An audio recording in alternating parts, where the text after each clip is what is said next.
Votre réputation vous précède. Je m'attendais pas à ce que vous m'envoyiez une invitation. On appelle ça un ordre, Maverick. Bonjour, bienvenue pour cette nouvelle vidéo, c'est Matt, et aujourd'hui je ne serai pas seul pour cette vidéo un petit peu particulière, où je vais revenir avec des confrères Instagrammeurs également, podcasteurs, qui parlent de films pour parler en fait de l'acteur Tom Cruise. Et à travers cette vidéo, on va revenir sur ces 6 films avec cet acteur emblématique d'Hollywood. Il a tourné dans plus de 40 films, c'est un acteur bankable, il a eu des phases plus ou moins importantes dans sa carrière, mais c'est quand même un acteur encore aujourd'hui qui arrive à 60 ans et qui réalise encore lui-même ses cascades. C'est vraiment un acteur impliqué dans ses projets. On va bientôt le voir cette année prochainement donc dans Top Gun Maverick, donc le Top Gun 2, qui est donc un retour aux sources parce qu'on peut le dire, Top Gun est limite le film qu'il a révélé dans les années 80. Et il y aura également, soit ça sera en fin d'année, soit en début d'année prochaine, Mission Impossible 7, avec Mission Impossible 8 qui devrait suivre dans l'année qui suit. Donc voilà, il est encore riche, encore une grosse actualité cinéma avec des films qui marchent extrêmement bien. On devrait peut-être également le voir rapidement en caméo dans Doctor Strange 2, donc à voir en Iron Man apparemment, et même peut-être que ce rôle peut-être perdurera même derrière, un nouveau projet même peut-être semble-t-il serait encore à venir, donc affaire à suivre. Donc voilà, c'est encore un acteur qui a beaucoup de projets. Il a tourné dans des films extrêmement variés, on a pu le voir dans des comédies sentimentales, dans de la essai, dans des films d'action, dans des films de fantasy, vraiment dans beaucoup de styles différents. Il s'est essayé à tout dans des films d'action. Et voilà, c'est un acteur qui a peut-être quitté, on va dire, le film où vraiment l'acting est mis en avant pour être plus dans des films d'action. On peut le voir vraiment avec ses Missions Impossibles. C'est vraiment ça son moteur aujourd'hui, où il peut vraiment montrer toute sa palette d'acting et d'acteurs cascadeurs. C'est vraiment maintenant sa marque de fabrique. Et je dois dire qu'en même temps, il est très bon là-dedans. Et ça rend les séquences en fait, d'action avec lui encore plus réalistes et plus crédibles. Le fait qu'il fait lui-même la plupart de ses cascades. Donc c'est vraiment moi un acteur que j'aime beaucoup. Je trouve que quels que soient les films, même si c'est des films de base qui m'inspirent moins, même par exemple ces comédies sentimentales, je suis toujours happé par ce qu'il propose. Je trouve qu'il voilà, c'est un acteur forcément très charismatique et il arrive toujours à happer le téléspectateur. En général, il a forcément des films plus ou moins bien, mais après, ça c'est une autre histoire. Donc du coup, avec deux confrères Instagrammeurs, donc avec Bruno du compte BV Critique de Films et Pur Cinéma, dont vous retrouverez les liens en barre d'informations si vous voulez découvrir leur compte. Je vous invite même fortement à aller les découvrir. Ils font beaucoup de critiques de films qui sont souvent très construits, très intéressants. En petites vignettes donc pour Bruno, critique de films, c'est des petites vignettes qu'il fait sur Instagram qui sont extrêmement rapides à écouter et qui sont vraiment très bien construites à chaque fois. Et puis pour Pur Cinéma, vous pouvez découvrir donc ce critique texte rapide sur Instagram et il a également une chaîne podcast. Donc vous allez pouvoir découvrir un petit peu ce qu'il fait là aujourd'hui dans cette vidéo, où voilà, il rentre un petit peu plus dans des explications sur ses critiques de films. Donc voilà, c'est deux personnes très intéressantes à suivre, donc je vous invite fortement à vous abonner à leurs différents canaux pour les suivre. Donc dans cette vidéo, on va revenir sur 6 films.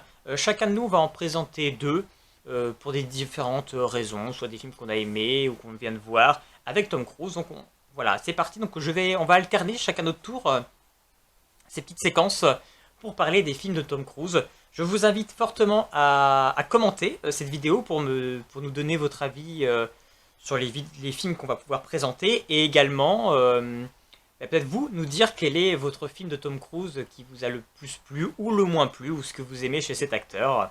Donc n'hésitez pas à balancer les commentaires, ça fera extrêmement plaisir qu'on puisse partager un petit peu là-dessus. Donc je vais commencer moi avec la première critique et après ça va s'enchaîner comme ça, il y aura une alternance, vous verrez, des différents films de chacun. Et je remercie encore vraiment une fois de plus Pur Cinéma et BV Critique de Films pour avoir eu la gentillesse et le temps de travail pour participer à ces petites critiques de cinéma. Moi je voulais commencer avec un film qui est je pense l'un des films que je préfère de Tom Cruise, qui est Oblivion. Qui est un film de SF qui était sorti en 2013, où on retrouve Morgan Freeman, entre autres, comme acteur qui porte l'affiche avec Tom Cruise. Et c'est vraiment, voilà, moi je trouve que Tom Cruise est très bon, et essaie de choisir des bons scénarios, je trouve, pour les films de SF. Et j'avoue que moi, Oblivion, c'est un film qui m'a vraiment extrêmement subjugué. pour plein de raisons. Et c'est vrai que voilà, il a fait La Guerre des Mondes, il a fait Minority Report. Voilà, c'est un acteur qui aime les scénarios de science-fiction. Là, on est un petit peu sur un concept post-apo où on découvre la Terre qui a été ravagée par l'attaque suite à l'attaque en fait, extraterrestre. Et pour vaincre les extraterrestres, en fait, ils ont dû lancer la bombe atomique. Donc la Terre, bien évidemment, est ravagée. Et on suit le personnage de Tom Cruise, qui est également avec une jeune femme, Victoria. En fait, ensemble, sont les dernières personnes à être sur Terre, parce qu'ils doivent superviser, assurer la maintenance des drones, qui protègent des espèces de gros appareils qui drainent l'eau, pour apporter cette eau, parce que du coup, ils vont aller toute l'humanité qui reste, qui est là, en orbite, dans le tech, qui est en orbite de la Terre, il reste tous les habitants là, et tout le monde va aller partir vivre sur Titan. Une autre lune, en fait, de Saturne ou Neptune, je sais plus quoi, donc dans l'espace. Et eux doivent assurer ça, il leur reste plus que 2 semaines pour arriver à superviser l'attaque, parce que du coup, les drones doivent être maintenus, en fait, donc, par le personnage fait par Tom Cruise, pour maintenir la défense donc, de ces grandes citernes qui captent l'eau, parce qu'ils sont attaqués par encore ces entités extraterrestres qui sont encore sur Terre. Donc on a cette espèce de bataille. Mais le personnage joué par Tom Cruise a des espèces de réminiscences de mémoire, de choses qui seraient passées avant. Il ne sait pas trop d'où ça vient. Il se rappelle de lui dans une grande ville où il y avait encore plein de monde. Voilà, ces souvenirs le perturbent un petit peu. On sent quelque chose de pas net et voilà, il y a quelque chose dans sa mémoire qui le perturbe et il va être entraîné pour découvrir un petit peu quel mystère se cache en fait finalement dans cette attaque qui a pu y avoir extraterrestre à l'époque sur Terre.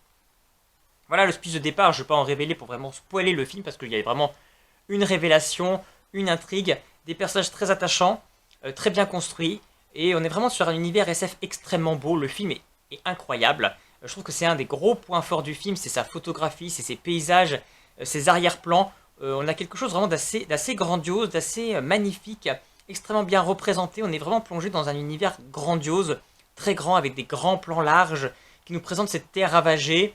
Et le fait que Tom Cruise soit finalement minuscule là-dedans, les vaisseaux sont extrêmement bien travaillés, tout est vraiment très bien monté. On est vraiment plongé dans un univers de science-fiction vraiment très bien. La musique également est juste magistrale, vraiment elle est entêtante, elle reste en tête et elle renforce les scènes. Et puis on est vraiment pris dans l'aventure, il y a vraiment extrêmement de bons sentiments, c'est très touchant. La fin est peut-être un petit peu facile, j'ai envie de dire, peut-être qu'elle aurait mérité un petit peu plus de dimension pour être encore plus impactante. Mais moi vraiment c'est un film qui me plaît, j'aime le concept, j'aime l'idée qui est développée, j'aime l'acting. J'aime vraiment le décor, l'ambiance, on est vraiment époustouflé par ce film. Moi je trouve que c'est un film vraiment réussi de A à Z.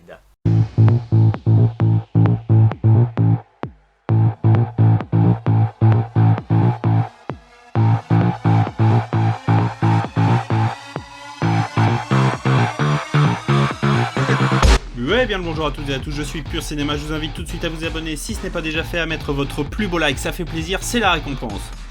Quelques instants pour moi afin de remercier infiniment Matt pour sa confiance. Bref, on est parti, bienvenue pour une nouvelle pastille audio, on est là aujourd'hui pour parler du film Top Gun. Qu'est-ce qui vous motive? J'ai à cœur de servir ma patrie et de devenir le meilleur des pilotes de la navale. Tu veux savoir qui est le meilleur ici? C'est lui, Iceman. Toujours de glace, du sang-froid et jamais d'erreur. Vous êtes obligé d'être mieux et un cran au-dessus des autres. Je m'appelle Maverick. Maverick? C'est pas un nom, ça, c'est un sobriquet. Vous avez été désigné pour entrer à Top Gun.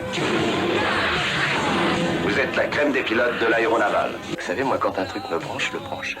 Il ne suffit pas d'être un fougueux pilote. J'ai une famille, moi, je peux pas me permettre de tout foutre en l'air. Et toi, tu es ma seule famille. Jamais je ne te ferai sale coup.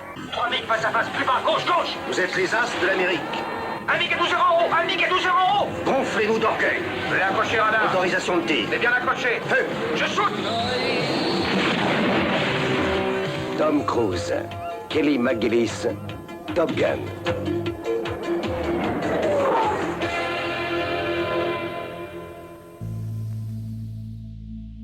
Réalisé par Tony Scott, sorti en septembre 1986, d'une durée de 110 minutes, le long métrage réunit à l'écran entre autres Tom Cruise, Kelly McGillis et Val Kilmer. Jeune as du pilotage et tête brûlée dans une école réservée à l'élite de l'aéronavale américaine, Pete Mitchell dit Maverick tombe sous le charme d'une instructrice alors qu'il est en compétition pour le titre du meilleur pilote. Un long métrage considéré à ce jour comme un film culte des années 80 qui a propulsé la carrière de Tom Cruise. Le film nous balance des séquences aériennes entremêlées de scènes de romance au sol, entrecoupées de combats dynamiques en plein ciel. C'est presque à mon sens le même souci que Eiffel sorti l'année dernière en 2021. Je voulais un film sur la construction de la Dame de Fer et on m'a servi une comédie romantique avec un sujet sous-jacent, la construction de la Tour Eiffel. Ici, je voulais un film militaire mettant en avant les avions de chasse et je me retrouve devant un film romantique avec une trame sous-jacente aéronautique. Passé cette déception personnelle, le film nous sert quand même des séquences aériennes impressionnantes, des scènes d'action époustouflantes et des plans d'une beauté somptueuse. La narration est quant à elle un peu plus cliché et déjà vue. Ajoutez cependant une bande-son absolument décapante à base de Kenny Loggins' Danger Zone et Take My Breath Away de Berlin. Le film est, j'ai l'impression, autant considéré comme un navet d'action que comme l'un des meilleurs films d'action des années 80. Dans tous les cas, ce fut un tremplin pour Tom Cruise qui remplira pour la suite près de 36 ans après dans un Top Gun Maverick aux scènes d'action qui décoiffent déjà et qui a su se faire désirer avec ses nombreux reports mais qui a l'air enfin d'avoir trouvé une fenêtre de sortie en 2022. Bon, le moment est venu une nouvelle fois de remercier infiniment Matt pour sa confiance, et moi il ne me reste plus qu'à vous souhaiter une excellente journée, une bonne soirée, une belle nuit, que sais-je, c'est tout pour moi, c'était Pur Cinéma et je vous dis à bientôt.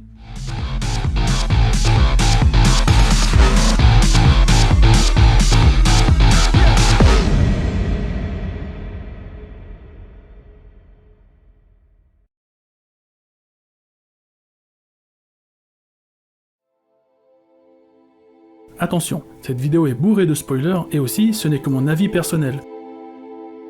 J'ai regardé Valkyrie, surtout car l'histoire me semblait totalement folle.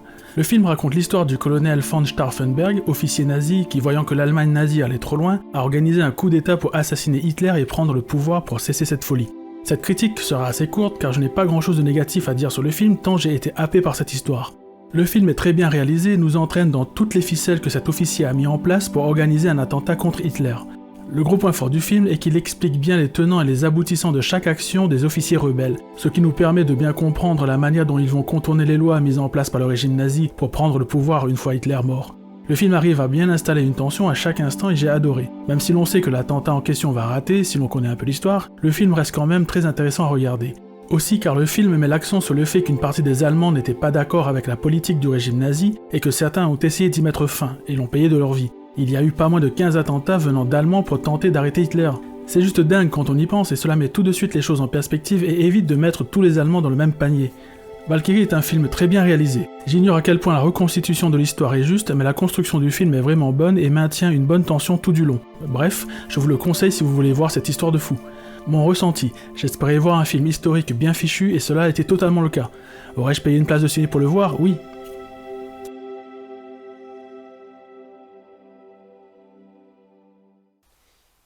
Et moi, du coup, je voulais également vous parler du film Collatéral, sorti en 2004, avec donc bien évidemment Tom Cruise et Jamie Foxx, entre autres, qui partagent la film de ce thriller, où en fait Jamie Foxx joue le rôle d'un chauffeur de taxi, qui, en fait, une nuit, va prendre dans sa voiture le personnage joué donc par Tom Cruise, Vincent, qui va lui demander de faire 5 courses, de l'amener à 5 endroits, et il va se révéler qu'en fait Vincent est un tueur à gages.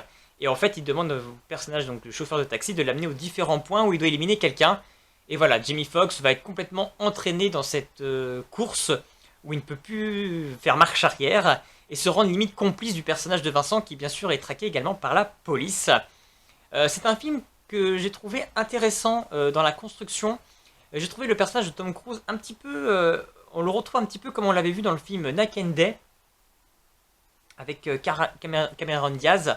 Ce côté complètement détaché, un petit peu scénique, un petit peu ironique dans ses tournures de phrases. Et j'aime bien quand il a ce rôle-là.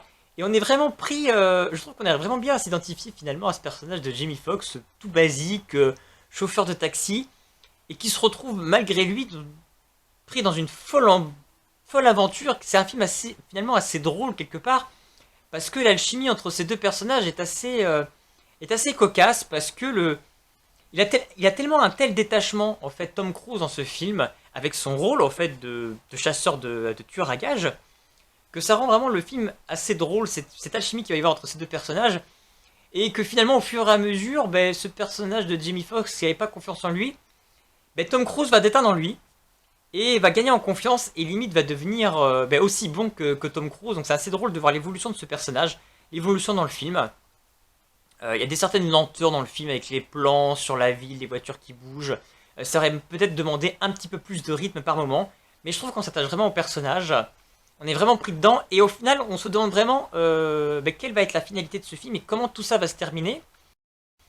Et moi, je trouve que c'est vraiment un film extrêmement bien réussi, et j'ai vraiment bien aimé l'acting qu'a proposé du coup Tom Cruise dans ce film. Donc moi, je ne peux que vous conseiller Collateral.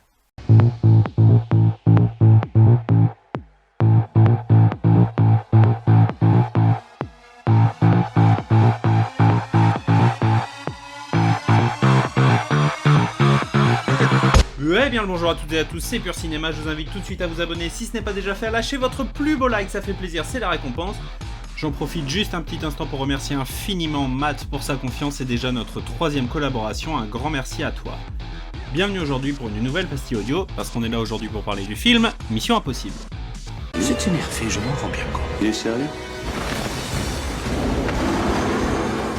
Toujours. Si nous allons en Virginie, faisons un crochet par Fort Knox.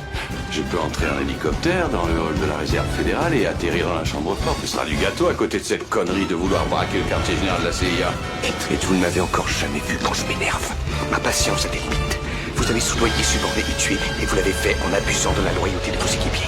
Vous voulez faire un pacte avec le diable, ça ne me gêne pas, pourvu que ça se passe au fond de l'enfer.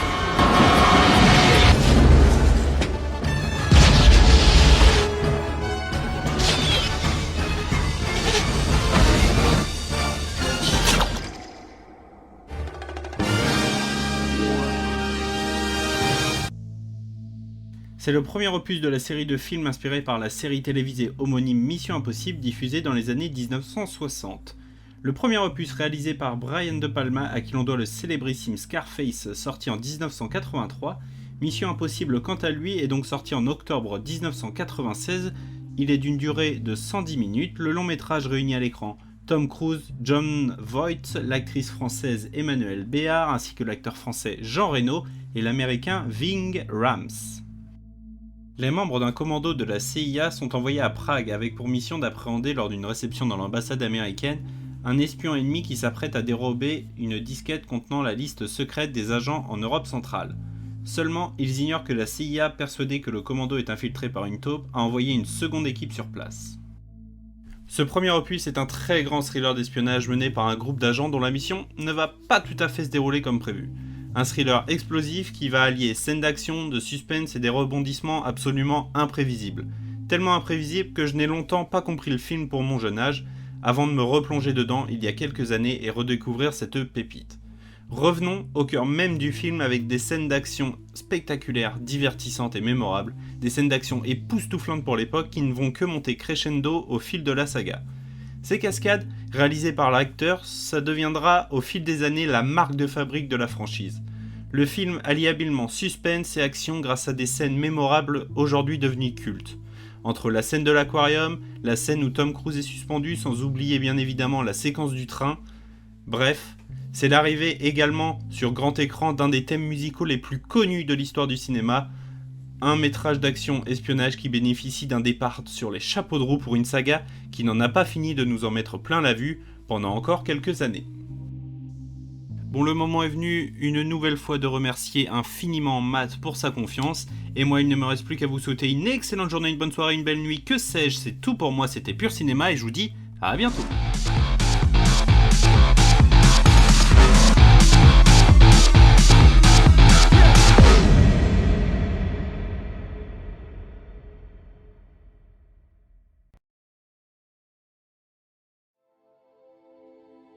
Attention, cette vidéo est bourrée de spoilers et aussi ce n'est que mon avis personnel. J'ai regardé Legend, car je l'avais vu quand j'étais très petit et je voulais me le remettre en tête. Tout ce que je me rappelais de Legend était le personnage du Maître des Ténèbres, de son doux nom Darkness, comme c'est bien trouvé, Je pense d'ailleurs que dès que l'on parle de Legend, c'est ce personnage qui nous revient à l'esprit et c'est complètement justifié car c'est à mon sens le personnage le plus intéressant de l'histoire. Car il y a une certaine ambivalence chez lui, mais je trouve qu'elle est mal exploitée dans le film. J'en parle un peu plus tard dans les points noirs. Aussi son maquillage est juste dingue, c'est ce qui participe aussi à le rendre si iconique. D'ailleurs c'est le gros point fort du film, les maquillages sont dans l'ensemble plutôt réussis, mais aussi les décors qui sont superbes, surtout le lieu où vit Darkness. Au niveau des points noirs du film, selon moi, le plus gros est sans aucun doute la courte durée du film. En fait, l'univers est plutôt chouette, mais 1h30 c'est trop court pour le développer, surtout que le film se perd en péripéties inutiles au lieu de développer les personnages. Déjà, le héros du film, Jack, interprété par Tom Cruise, est lui vraiment fade car il n'est pas beaucoup développé. On comprend qu'il est amoureux de la princesse, hein, comme c'est original, il est rempli de bonnes intentions et il est valeureux, mais il n'a pas une grosse intrigue personnelle ou un gros dilemme à combattre. À part peut-être le fait qu'il est peu sûr de pouvoir vaincre Darkness, mais c'est tellement peu développé que cela ne crée aucune tension. Et c'est dommage, car je l'ai trouvé tellement moins intéressant que l'antagoniste. Après, les années 80, c'était l'époque des héros beaux gosses mais très plats. Ensuite, nous avons la princesse qui est soi-disant que pureté et que Darkness va tenter de soudoyer pour la faire pencher vers l'obscurité. L'idée est super intéressante, mais comme le tout est très court, la scène où Darkness tente de la corrompre est assez expédiée et nébuleuse au début, ce qui ne permet pas d'anticiper ce qui va se passer et donc de trembler pour la princesse. En gros, on voit Darkness qui offre des richesses et des bijoux à la princesse qui n'y est pas insensible, puis une ombre vient et l'entraîne dans une valse. La métaphore est que cette ombre représente le côté sombre de la princesse qui vient la corrompre pour qu'elle l'embrasse totalement. Mais pour moi, tout ça va trop vite. On ne voit pas un réel changement chez la princesse qui pourrait nous rendre tristes pour elle, d'autant plus qu'elle continue de résister à Darkness. À aucun moment elle ne devient mauvaise et commence sérieusement à pencher du côté du mal. Ce qui ne laisse aucune tension et aucun doute à la fin quand Darkness lui demande de tuer la dernière licorne. D'ailleurs, l'histoire autour des licornes dont la survie garantit que les ténèbres ne puissent régner dans ce monde n'est pas hyper claire. Le souci est que tout est expliqué vite fait et on ne comprend pas vraiment les tenants et les aboutissants de ce fonctionnement. De plus, comme la scène du début n'installe pas vraiment l'univers autour des deux personnages principaux, quand l'une des licornes est écornée et que l'hiver vient d'un coup en gelant tout sur place, tout ça est assez faiblard car pas assez installé en amont, malgré la qualité de la réalisation. Aussi, la licorne qui perd sa corne est comme morte, mais a priori si on lui remet sa corne, elle revit puisqu'on la voit vivante à la fin. Mais cela n'est pas expliqué en amont, et c'est dommage car c'est une intrigue qui aurait amené de la tension tout le long du film.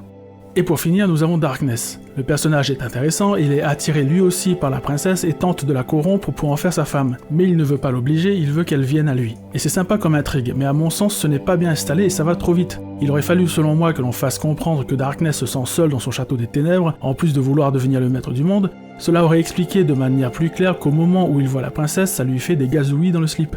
Aussi, la relation entre les deux persos aurait pu être plus ambiguë, avec la princesse qui penche de plus en plus vers le mal et commence à être séduite par Darkness. Pourquoi pas une scène où il manque de s'embrasser, histoire de montrer qu'elle est au bord du précipice. Il aurait fallu aussi expliquer les conséquences pour ce monde si la princesse venait à tomber dans les bras de Darkness. Et pour finir, s'il y avait une possibilité de retour en arrière si elle embrassait son côté obscur. Car cela aurait fait monter la tension à mesure qu'elle penche vers les ténèbres. C'est à mon sens le gros problème du film, il est trop court pour développer toutes les intrigues qu'il met en place. Le tout est expédié, les personnages sont peu développés, bref on n'a pas grand chose à quoi se raccrocher pour trembler pour les protagonistes. Il aurait fallu soit installer moins d'intrigues, soit rajouter au moins 30-40 minutes au film pour tout développer un peu mieux. Legend est un film sympa visuellement, avec un univers très chouette même s'il a beaucoup vieilli, mais le film veut trop en dire alors qu'il est vraiment trop court, ce qui l'empêche d'installer et de développer correctement ses intrigues et l'oblige à tout raconter à vitesse grand V, et c'est super chiant.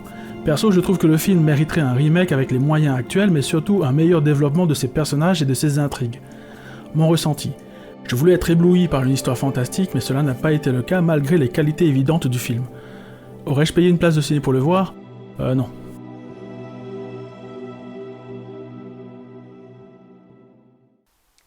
Voilà, donc on vous a présenté donc ces 6 films avec Tom Cruise. J'espère que nos différentes interventions vous ont plu. Je remercie encore Bruno de BD Critique de Films et Pure Cinéma pour leur intervention et leur critique construite et très intéressante. Merci pour ce partenariat. J'espère que cette vidéo vous a plu. On se retrouve bientôt pour d'autres vidéos et moi je vous dis à bientôt.